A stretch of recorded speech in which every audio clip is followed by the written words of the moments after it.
A fantastic round of fixtures to take us into 2024. Hey guys, my name's Lockie, this is Coastwatch Football. Let's do some A-League men's predictions. Adelaide United, Wellington Phoenix. Kick us off for the first round of A-League fixtures for this year. The Reds have been struggling for consistency this year. Unable to get the result away to Melbourne Victory last week. Will be eager to get back to winning ways here at home. And we know that Adelaide, regardless of form, they always are a dangerous side at Cooper Stadium. But they're coming up against the top team in the competition in Wellington Phoenix. Now, Wellington did lose last week away to Sydney FC. And Giancarlo Italiano, I think, will be really eager for his side to bounce back here, get a result, maintain their position at the top. And I think they will. I am expecting Wellington to get the result here. They've just been much more consistent this season, much more solid compared to Adelaide. I think they will get over them here with a 2-1 win. Again, we're going to keep an eye on those, fantastic, players off the bench for Adelaide. You look at Nestor Irankunda, Bernardo Oliveira. At home, these guys, are really, really dangerous and can certainly, they're capable of grabbing a result against any team in the competition at home. Adelaide United. Having said that, once again, Wellington Phoenix, I think, will just be too strong in the end here. A 2-1 win for the New Zealand side. Macarthur FC host Newcastle Jets for a Friday night clash. And this should be a fascinating one. I mean, Macarthur FC in a tricky patch at the moment. 3 consecutive losses. And Bulls fans will just be shaking a little bit at the moment because hopefully it's not happening once again where, the Bulls start really, really well. This has happened in previous years. And then they start to fade away. It happened last year. And Newcastle Jets will be, looking at this Bulls form and eyeing up this game as a potential, big 3 points on the road for them. It would be for Newcastle Jets. We know the Newcastle Jets are a side with good young players of their own, and they're a side capable of snatching results because they have done it already a couple of times this season. They grabbed the win as they were expected to at home against Western United. And I think there is a chance that they could get the result here against the Bulls. I'm really fascinated to watch this match. But it's a tricky one to call. That's why I'm going for a 1-1 draw. Look, I think Macarthur to stop that losing run. But Newcastle Jets, I think, have enough here to at least grab a point away from Campbelltown. Saturday, couple fantastic fixtures on Saturday. Western Sydney Wanderers, who got back to winning ways at home against Macarthur in the Western Sydney Derby last week. They're hosting Central Coast Mariners. And of course, Mariners, my team, returning to CommBank Stadium for the first time since that championship winning match of, as you can see, the jersey up here behind me, Central Coast Mariners. The last time they were at this stadium, they won the A-League Grand Final last season, 6-1 against Melbourne City. It's a happy place for the Central Coast Mariners, but it has been a tricky destination when it comes up against when we're facing the team in red and black. And I love this matchup, man. It's sort of turned into a bit of a rivalry over the past decade, and it stems back from that first grand final, that first season that Wanderers were in the competition, and they made it all the way through to the grand final. Mariners winning on that occasion 2-0. And since then, there's been a number of really fiery encounters, and I think most recently last season, I believe it was, a couple red cards. Benny Ankalola getting sent off, I recall as well. It's a really competitive matchup every time these two teams meet, and I think it will be once again here. My call is 2-2. Look, Mariners, I'm very stoked, with my team's form, how we've been playing at the moment. It's finally ticking. It's finally working. We're seeing the likes of Angel Torres, even Alo Kowal starting to grab some goals here and there as well. Josh Nisbet is having a fantastic season so far.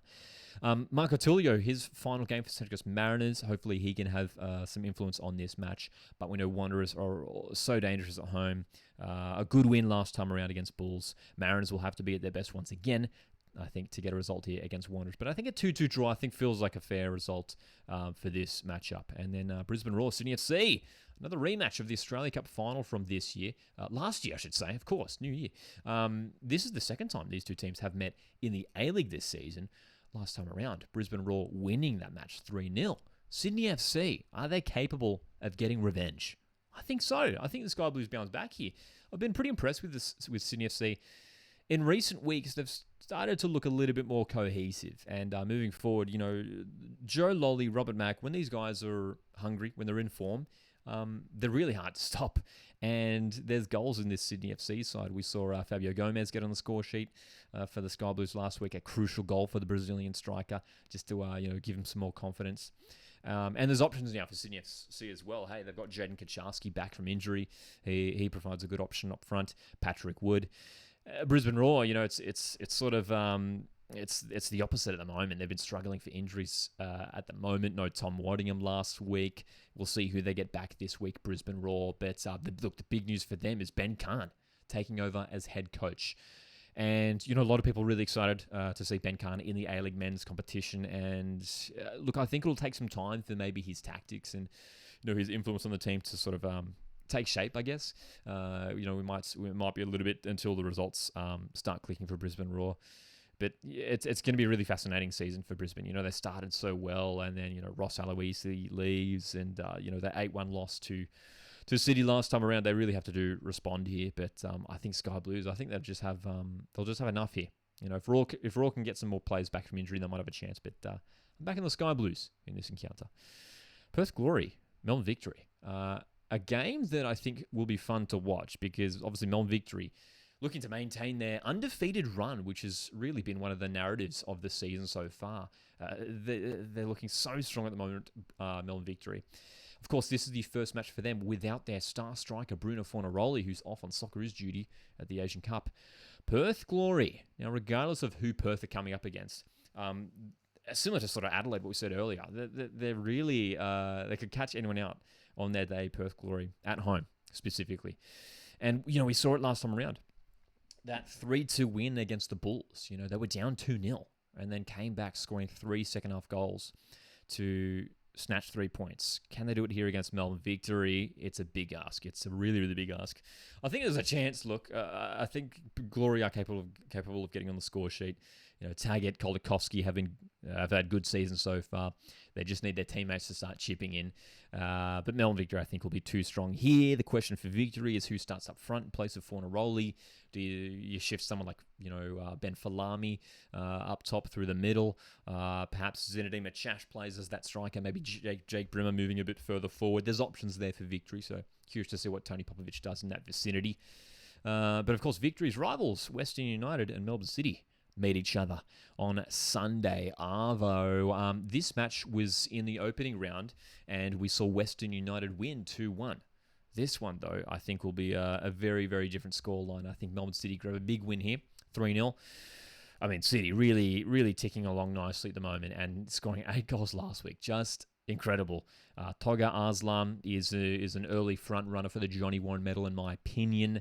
It's a boost for Melbourne City having Jamie McLaren, not picked for the Socceroos squad, and he's still available to play in the A-League for City, of course. And Western United, I looked back to, that win at home for them against Brisbane Roar, and I was like, maybe this is like a turning point for their season. Maybe they can kick on and push towards the top 6. But I'm worried for them. Man. I really, really am. The green and black, they're really struggling at the moment. I feel for someone like Noah Botic, who's really struggling this season. We know how good Noah can be, and he needs to start grabbing some goals. But Melbourne City, I mean, they should comfortably win this game. That is my expectation. For me, that's the easiest prediction of the round for me, and I think you guys will probably agree. Melbourne City are looking real good at the moment and should win comfortably to round off the opening round of fixtures for 2024. Feel free to drop your predictions in the comment section down below. Always love seeing your predictions. There's always some interesting scorelines predictions, which I love seeing from you guys. Appreciate you tuning in as always. I really, really do. My name's Lockie. This is Coast Football. Drop a like on the way out. See you guys in the next one. Cheers.